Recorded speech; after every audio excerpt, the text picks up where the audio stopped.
Um bom dia na paz de nosso Senhor e Salvador Jesus Cristo. Nós queremos aqui fazer uma leitura nesta manhã com o nosso devocional, dando sequência à leitura que nós lemos ontem, no devocional de ontem. O versículo, segundo livro de Samuel, capítulo 6,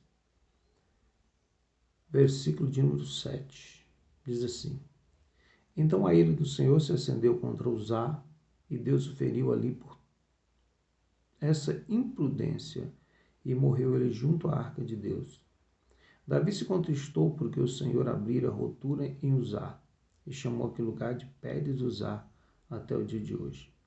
E temeu Davi ao Senhor naquele dia e disse: Como virá a mim a arca do Senhor?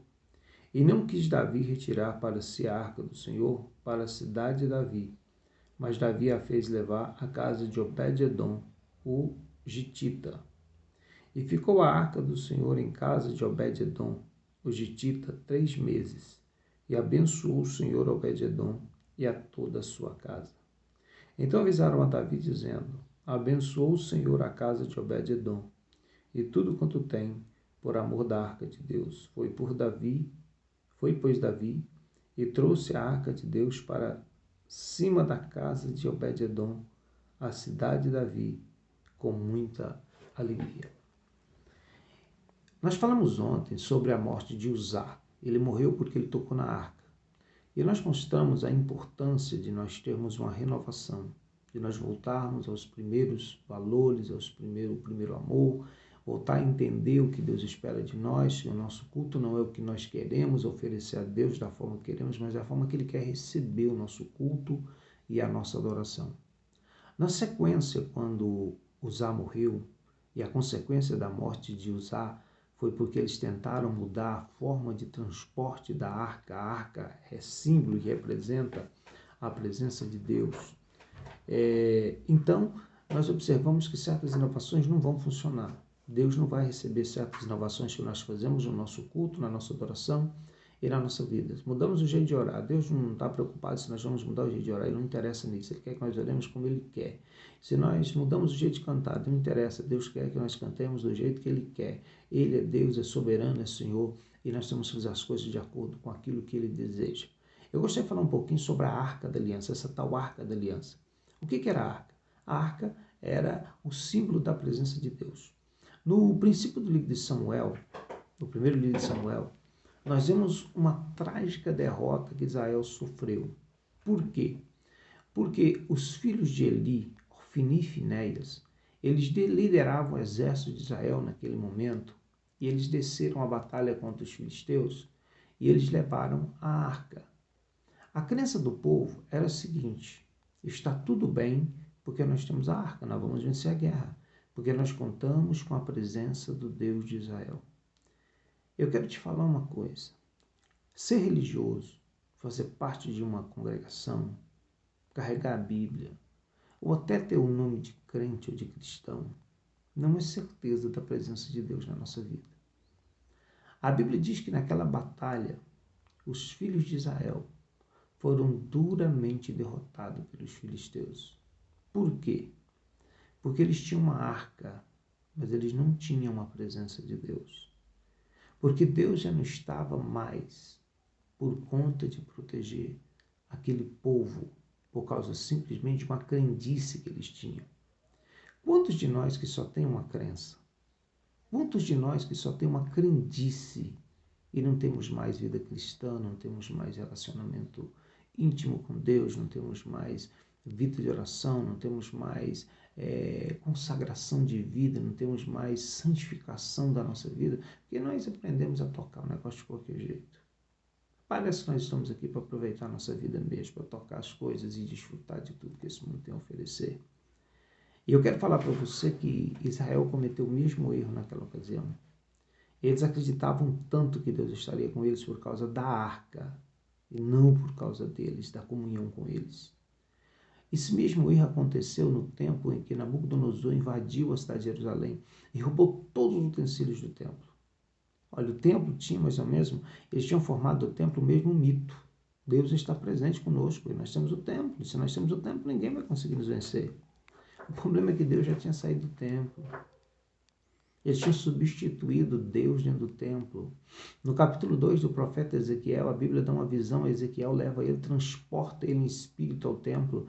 E quando ele chega no átrio, ele vê ídolos, imagens de Baal, imagem de Baalins, imagem de Milcom, e as imagens das idolatrias estavam colocadas no templo. No momento que eles colocaram tudo isso no templo, eles expulsaram Deus do templo. E Deus não estava mais lá. E eles ostentavam uma confiança muito grande que Deus está conosco, nós temos o templo de Deus e tal. E às vezes nós fazemos a mesma coisa nos dias de hoje. Nós temos uma falsa confiança na nossa religião e não realmente na nossa vida cristã, na forma de nós vivemos para Deus. Aquela arca foi tomada. O exército de Israel não simplesmente perdeu a batalha, mas a arca foi sequestrada. Eles levaram a arca para a sua cidade. Colocaram a arca no templo do Deus deles, do ídolo deles chamado Dagon. E aquela noite foi assustadora para os filisteus. Sabe por quê? Porque Deus assume a responsabilidade de novo com a arca. Deus não aceitaria nenhum ultraje com aquilo que pertencia a ele. Aquela noite, quando eles escutaram um barulho muito alto, eles foram ao templo. O ídolo deles, o Dagon, ele estava caído de cara no chão, prostrado diante da arca de Deus. Claro que eles não entenderam o que estava acontecendo, mas Deus tinha mostrado o seguinte: diante de mim até os ídolos se prostram. Diante de mim até o diabo tem que prestar referência. Esforçaram naquela noite, levantaram o ídolo e colocaram de pé. Novamente o ídolo caiu, só que agora Deus não tinha misericórdia com aquela imagem. Ela partiu, ela quebrou o pescoço para um lado, os braços para o outro. O tronco estava quebrado diante da arca de Deus. Mas o pior começou a acontecer no outro dia, porque os filisteus tinham trazido para dentro da sua cidade a presença do Deus Todo-Poderoso. Só que eles não tinham se convertido ao Deus Todo-Poderoso. Só que eles não tinham dado a vida de fato ao Deus Todo-Poderoso. E a presença de Deus, para aqueles que creem, ela é bênção. Mas para aqueles que não creem, ela serve como juízo. E Deus pode vir sobre a nossa casa de duas formas: como abençoador e como juízo. E quando nós caímos na mão do Deus vivo, a Bíblia diz assim: dura coisa é cair na mão do Deus vivo. Mas o que faz a diferença é a forma que nós recebemos a presença de Deus na nossa vida. O que faz a diferença é como nós invocamos. Invocar a presença de Deus sem querer se converter e mudar de vida é chamar juízo para si. Atrair a presença de Deus sem querer mudar de vida é atrair juízo para si. A Bíblia diz que aqueles homens começaram a adoecer, aquela cidade começou a adoecer, pessoas começaram a morrer de doença, de praga, por causa da arca. Até que eles reconheceram isso, expulsaram aquela arca, porque eles não podiam conviver com a presença de Deus, porque eles não eram santos, porque eles não eram convertidos, porque eles não tinham tido a opção de viver para Deus, embora eles quisessem a sua presença. Falamos ontem sobre Uzá. Davi tentou transportar aquela arca e não foi capaz de fazer, pois ela ficou na casa de Obed-edom. A Bíblia diz que ela permaneceu na casa de Obed-edom por 3 meses e Deus fez prosperar tudo na família, na casa de Obed-edom.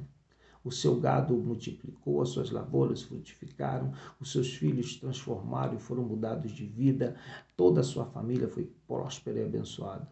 Mas não é a mesma presença, não é a mesma arca.